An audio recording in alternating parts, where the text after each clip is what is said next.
Buenos días, licenciada. Buenos días, compañero. El día de hoy vamos a hablar sobre el tema de la telectasia. Bueno, me presento. Mi nombre es Vanessa Oropesa Ceja. Siguiente.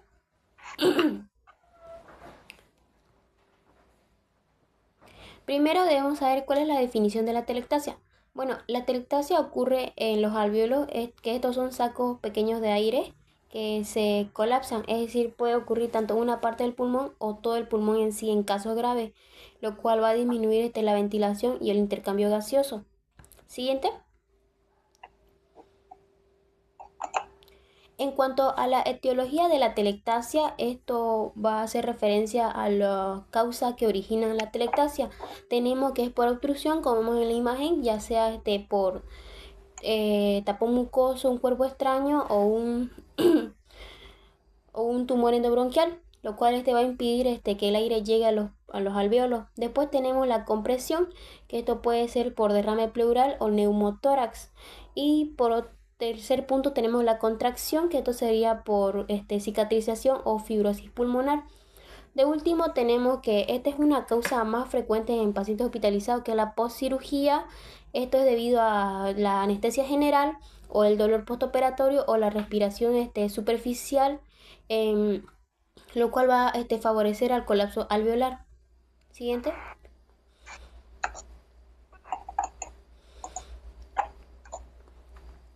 En cuanto a la fisiopatología de la telectasia, inicia cuando los alvéolos, que normalmente permanecen abiertos gracias al surfactante pulmonar, disminuyen su capacidad de poder expandirse adecuadamente, lo cual van a comenzar a colapsar de manera total o parcial.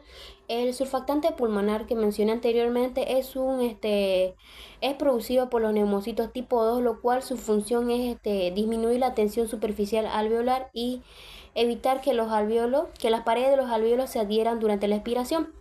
Ahora, cuando este mecanismo se altera, ya sea por una causa como una obstrucción, una compresión, una contracción, ya por ejemplo, digamos, por la obstrucción que dijimos anteriormente, por un cuerpo extraño, un tumor, el aire deja de llegar a la parte distal de los bronquios, lo cual, sin embargo, la sangre va a continuar absorbiendo ese oxígeno que queda dentro del alvéolo, lo cual va a perder ese aire y lo cual al final va a terminar colapsando.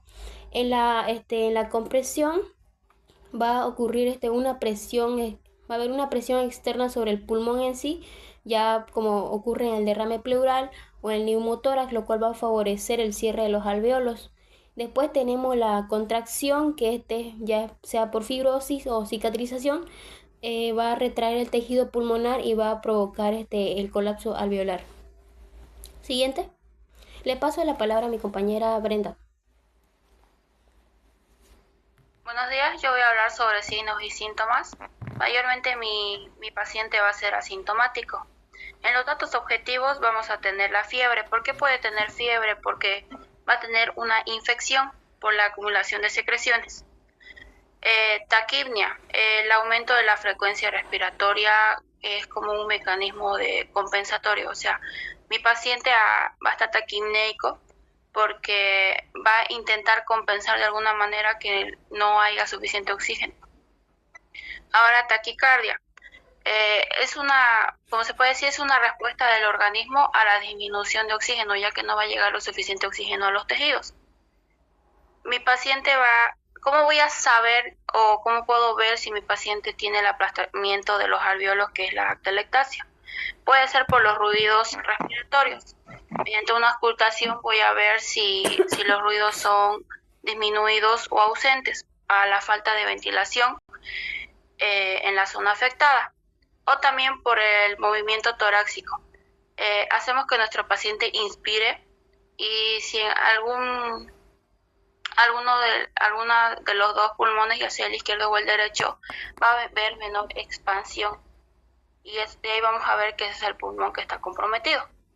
Ahora los datos subjetivos. Como dice, mi paciente es asintomático. Me puede decir que tiene disnea porque va a tener una dificultad respiratoria, intercambio gástrico, que va a estar cansado, fatigado debido a la disminución del aporte de oxígeno en los tejidos, que puede tener ansiedad, sensación de esa falta de aire, Dolor torácico puede deberse al esfuerzo respiratorio o sí, al esfuerzo respiratorio, y la tos, que es su mecanismo de defensa para eliminar lo que son las secreciones. Y usualmente van a tener la sensación de que tienen la opresión en el pecho por la dificultad para poder expandirse el pulmón. Siguiente, por favor. Ahora los laboratorios. Los laboratorios usualmente es lo que es hemograma, PCR reactiva. Me van a decir si tiene una inflamación, tiene una infección. La infección, ¿por qué? Porque los leucocitos van a estar altos. Y la PCR reactiva también me va a decir si tiene una inflamación. Ahora, ¿por qué se le puede pedir cultivo de esputo? Si tiene secreciones, pedimos una prueba para ver cuál es la bacteria. Ahora la gasometría. La gasometría la voy a pedir para ver si tiene hipoxemia, que ahí vamos a valorar la saturación parcial de oxígeno, que va a estar menor a los 75 miligramos de mercurio, y la saturación de oxígeno, que va a estar menor al 90%. Ahora, ¿yo cómo voy a cerciorarme que hay aplastamiento de los alveolos? Que es la atelectasia. Con la radiografía del tórax y la tomografía. En la imagen vamos a ver como puntitos en los pulmones, que eso sería lo que sería el aplastamiento de los alveolos. Ahora, ¿por qué se pide una broncoscopía? Se pide una broncoscopía para ingresar una cámara prácticamente hacia los bronquios y ver qué es lo que está obstruyendo la ventilación, que puede ser tumores, puede ser el moco, las secreciones, o pueden ser cuerpos extraños. Ahora, la espirometría. Esto es una prueba donde yo tengo que tener a mi paciente sentado y tengo que pedirle que inspire lo más que pueda y que expire con mucha fuerza. ¿Para qué? Para medir la cantidad de aire y la velocidad con la que sale. Siguiente, por favor. Ahora, en el tratamiento no farmacológico se le va a hacer fisioterapia torácica. Mayormente se trabaja con esto para poder mover o eliminar el moco, y así destapan las vías del pulmón y se vuelven a expandir, que se puede hacer con el drenaje postural, que según la posición, va a ser según la posición para que baje el moco o la secreción. La fisioterapia tórax, también las vibraciones y la percusión. Ahora, la broncoscopía. Si bien sirve para ir a ver cuál es el cuerpo extraño, igual sirve para extraerlo. Va a haber, permite sacar las secreciones y extraer el cuerpo extraño. Siguiente, por favor. Ahora, la oxigenoterapia. Se le va a dar oxígeno a mi paciente para, aparte de oxigenarlo bien, que nos ayude a que la saturación de oxígeno se estabilice, a mejorarla. Ahora, lo que es la respiración con presión positiva, esto es cuando se va a introducir el aire y va a ayudar a abrir lo que son los alveolos colapsados. Siguiente, por favor.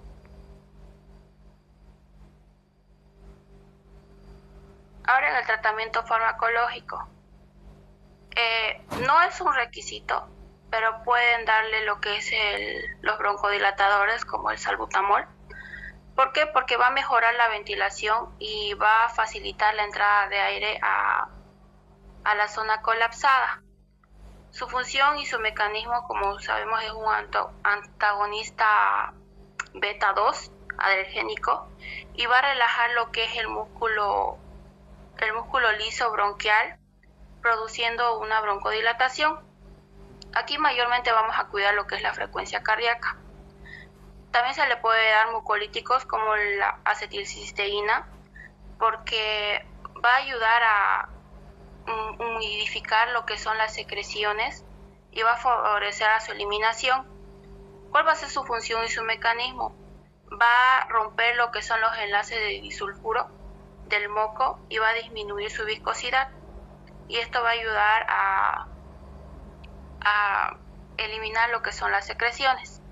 Aquí tenemos que vigilar si hay aumento de secreciones y si hay necesidad de aspiración. También se le puede dar antibiótico, pero como manera preventiva o si está mi atelectasia asociada a una neumonía. Su función de aquí va a ser y su mecanismo que destruyen o inhiben el crecimiento bacteriano según el tipo. Y nuestro cuidado va a ser administrar con un horario estricto y vigilar las reacciones adversas. También se le hace la fluidoterapia. Aquí vamos a utilizar lo que es la solución fisiológica salina al 0.9% para mantenerlo hidratado y también para favorecer que las secreciones sean menos espesas. Como sabemos, es una solución isotónica y mantiene el volumen intravascular. Ahora, los cuidados sería hacerle un balance hídrico de los ingresos y los egresos. El rigelatato, ¿por qué te da líquidos y electrolitos y el de equilibrio ácido-base? ¿Por qué? Porque mi paciente puede tener crisis respiratoria.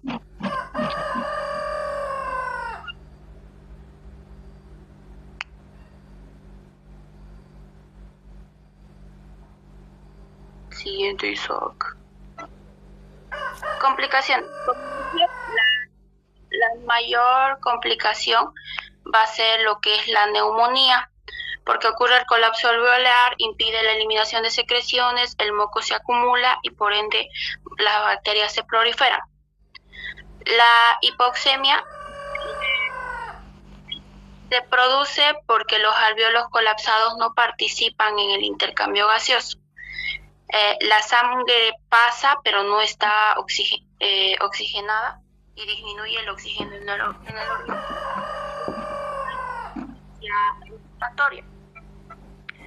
Ahora la hipoxemia, como dije, la gasometría nos ayuda a ver si mi paciente va a tener una hipoxemia, ya que no va a haber suficiente oxígeno y no va a tener la eliminación de lo que es el dióxido de carbono. Ahora la bronquiestasias es cuando mayormente la atelectasia es recurrente y va a haber obstrucción de las secreciones. Y a continuación va a hablar mi compañero Isaac. Bien, muy buenos días, me presento, soy del estudiante Isaac Javier Panema Choque. Muy buenos días, licenciada, muy buenos días, compañero. Vamos a continuar con los cuidados de enfermería. Tenemos lo que es la intervención de enfermería o el cuidado de enfermería y el principio científico. Como primer intervención tenemos lo que es la valoración de la vía aérea para asegurar su permeabilidad. El principio científico, la permeabilidad de la vía garantiza la ventilación efectiva para evitar una hipoxia tisular. Esto para ayudar con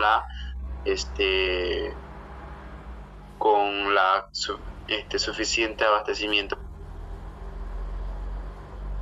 de oxígeno a lo que es la sangre. Administrar oxígeno inmediato. El principio científico, el oxígeno aumenta la disponibilidad de oxígeno y mejora la perfusión de la célula alterada. Evaluar la respiración, la saturación de oxígeno y la frecuencia respiratoria. La evaluación respiratoria permite detectar la insuficiencia respiratoria y la acidosis precoz. Monitorizar los signos vitales completos. El monitoreo continuo identifica lo que son los cambios hemodinámicos y el deterioro clínico temprano.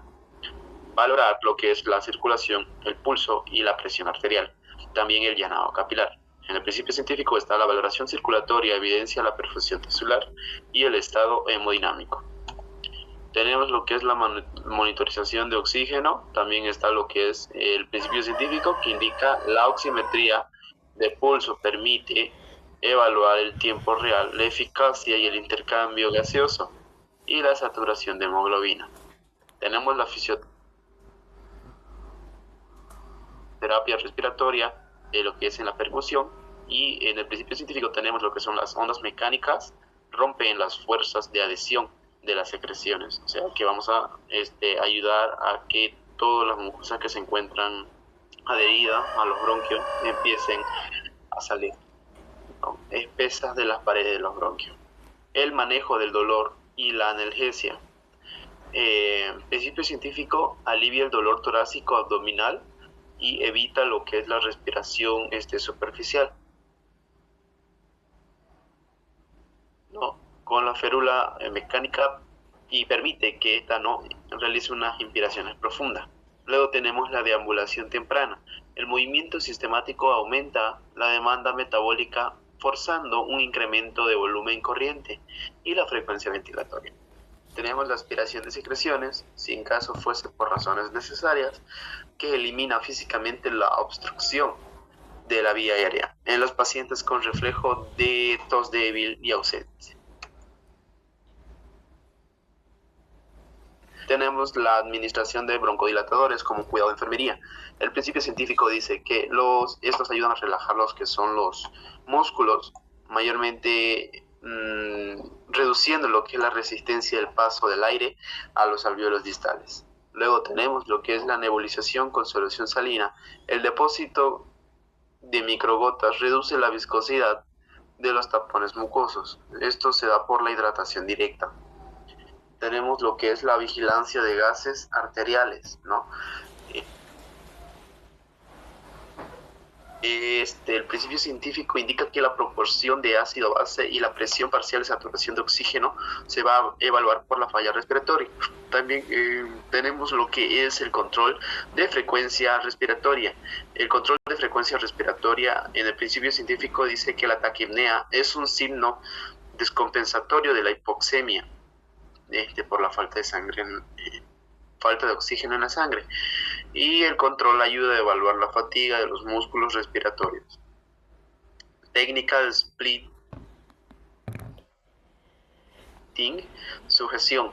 En el principio científico, sujetar la zona de incisión al toser al momento que disminuye la tensión de la herida, reduciendo el dolor y aumenta la eficacia de la tos. Bien. Continuando con la diapositiva, tenemos lo que es nuestro caso clínico. En nuestro caso clínico indica que hay un paciente de 58 años que se encuentra hospitalizado en el servicio de medicina interna, que cursa un periodo postoperatorio de una laparoscopia, con antecedente importante de neumonía reciente. Durante la valoración del paciente, refiere que hace 4 días presenta lo que es la expectoración, acompañada de un dolor torácico que intensifica al toser. Además, manifiesta que le falta el aire y se siente muy cansado.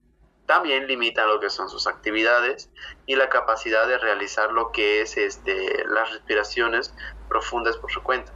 Entonces, en la valoración de signos vitales tenemos lo que es una evidencia de una temperatura de 38 grados, 2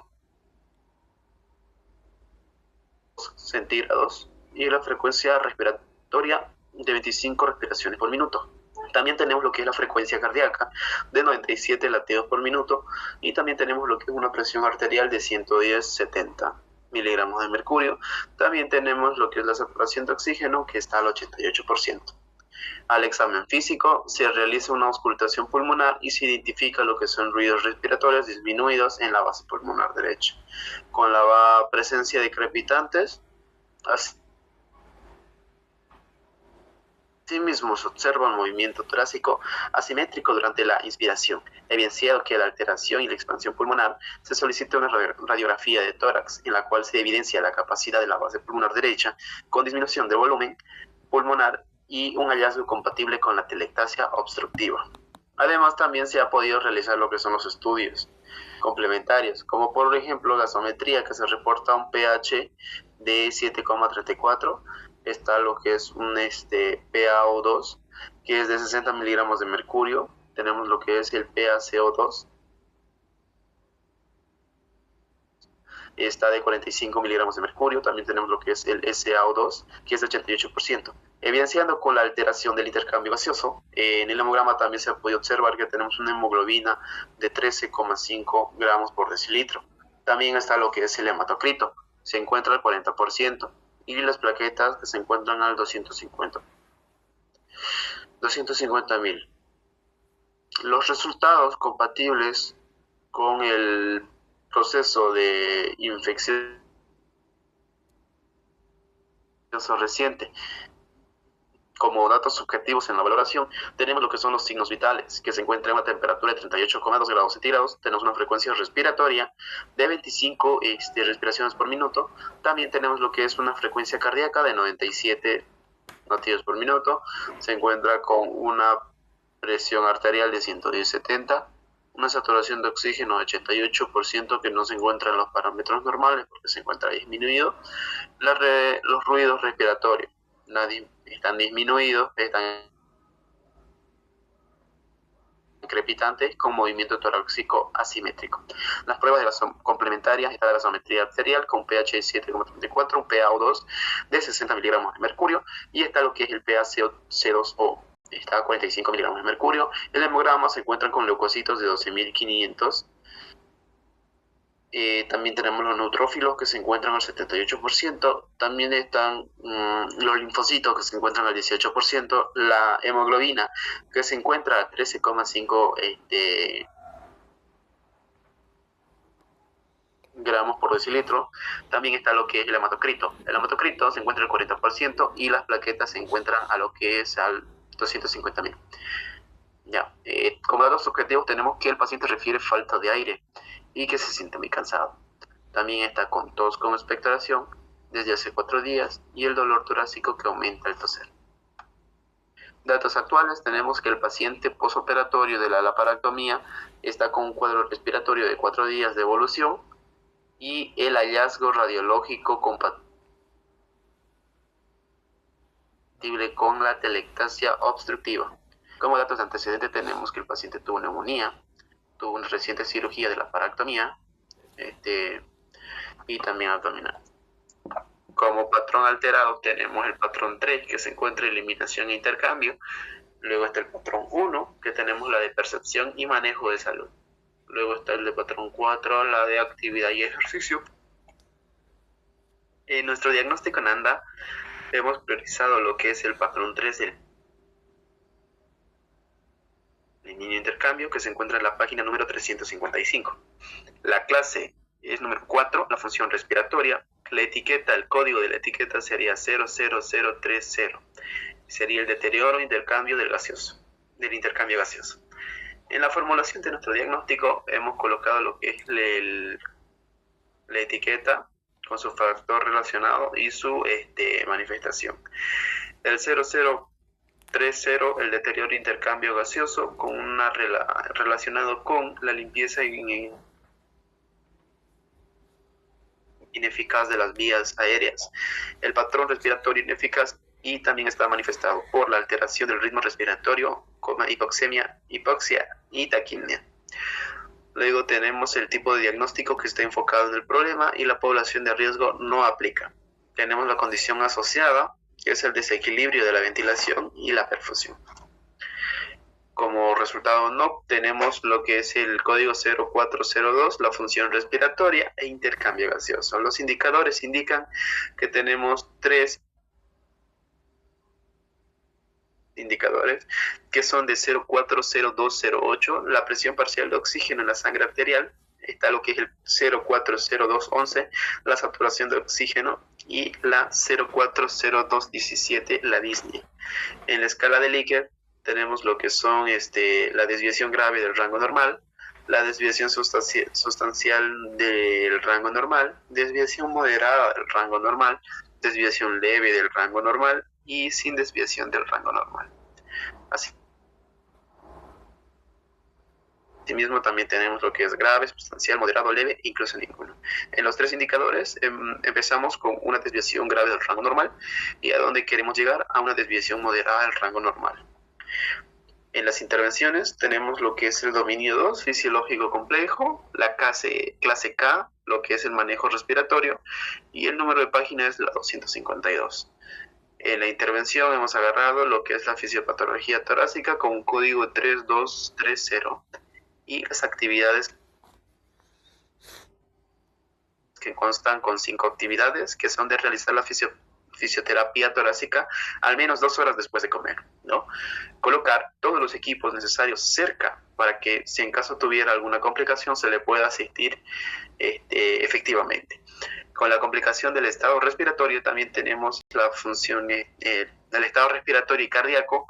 Por ejemplo, la frecuencia y ritmos con los sonidos también va para ver la profundidad de la respiración, ¿ya? También tenemos lo que son la monitorización de la cantidad de las características de las secreciones, para nosotros poder realizar una valoración y ver cómo están esas secreciones, si en caso son muy espesas o son el factor de la obstrucción para una atelectasia obstructiva, ¿no? Está golpear el tórax de forma rítmica por sucesión rápida y utilizando la mano ahuecada. En este caso viene a ser lo que es una zona que va a drenar de 3 a 5 minutos para evitar lo que es la percusión sobre la columna de los riñones, incluso de la incisión.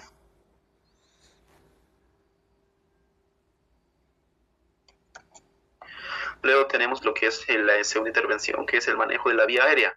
Esto está en el dominio 2, fisiológico complejo, en la clase K, manejo respiratorio, número de página 326. Las actividades que vamos a realizar son 7. Primero está la de determinar la causa del problema de la permeabilidad de la vía aérea. Luego está auscultar los ruidos respiratorios, reseñando lo que son las vías y la disminución de la ausencia de la ventilación y la presencia de adventicios. Luego está el 3, que es la extracción de secreciones